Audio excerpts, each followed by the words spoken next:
চল্লিশার ব্যাপারে। জি, আসলে কোন মুসলিমের মৃত্যুর পর ২৭ চল্লিশা বা কুলখানি এই জাতীয় যত আয়োজন অনুষ্ঠান করা হয় সবগুলি কুফরি অনুষ্ঠান, শুধু মহাপাপ নয়, এরা সরাসরি ঈমান বিধ্বংসী এবং কুফরি অনুষ্ঠান। জারির ইবনে আব্দুল্লাহ রাদিয়াল্লাহু তাআলা বলছেন, সহিহ ইবনে মাজাহর মধ্যে হাদিসটি রয়েছে, কুননা নাউদ্দু আল ইস্তাইল আহলিল মাইয়িত ওয়া সানআত আত-তুআম মিনান নিয়াহা। মৃত্যুর পরে মৃত ব্যক্তির পরিবারের ওখানে গিয়ে জড় হওয়া এবং খাবারের আয়োজন করা, জিয়াফতের আয়োজন করাকে আমরা নিয়াহাতের অন্তর্ভুক্ত মনে করতাম। আর নিয়াহাতকে আল্লাহ রাসূল কি বলেছেন? ইসনাতানি হুমা বিন-নাসি কুফরুন, দুটো জিনিসের মধ্যে থাকবে, এটি কুফরি।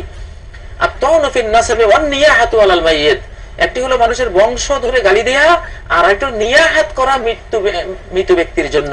নিয়াহাত মানে হলো মৃত্যুর পরে ক্রন্দন অনুষ্ঠান, খাবারের অনুষ্ঠান, চলছে অনুষ্ঠান, সাতাশা অনুষ্ঠান, এই জাতীয় যত অনুষ্ঠান রয়েছে সমস্ত আনুষ্ঠানিকতাকে হাদিসে বলা হয়েছে আন-নিয়াহা, আর আন-নিয়াহাকে বলা হয়েছে আল-কুফর।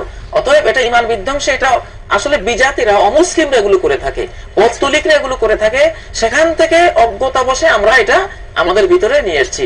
তো মৃত ব্যক্তির জন্য আমাদের করণীয় ইস্তেগফার, ওয়া ইন্না হাদিয়াতাল আহইয়া ইলাল আমওয়াত আল ইস্তিগফারু লাহুম। যে কোনো মৃত ব্যক্তির জন্য জীবন্তদের পক্ষ থেকে উপহার হলো তার জন্য ইস্তেগফার করা, তার জন্য ক্ষমা প্রার্থনা করা।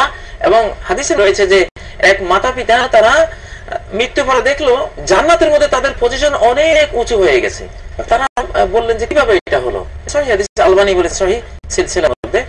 তো সেই মাতা পিতাকে বলা হলো বিস্তিগফারে ওয়ালাদিকুমা লাকুমা, তোমাদের ছেলে সন্তানদের ইস্তেগফারের কারণে তোমাদের এখানে এই মর্যাদা বৃদ্ধি পেয়েছে। জি ভাই, আমরা বেশি বেশি করে আমাদের যারা আপনজন চলে গেছেন তাদের জন্য ইস্তেগফার করব। আরো অনেক কিছু আছে, সাদাকা খায়রাত আছে, আরেক সময় আমরা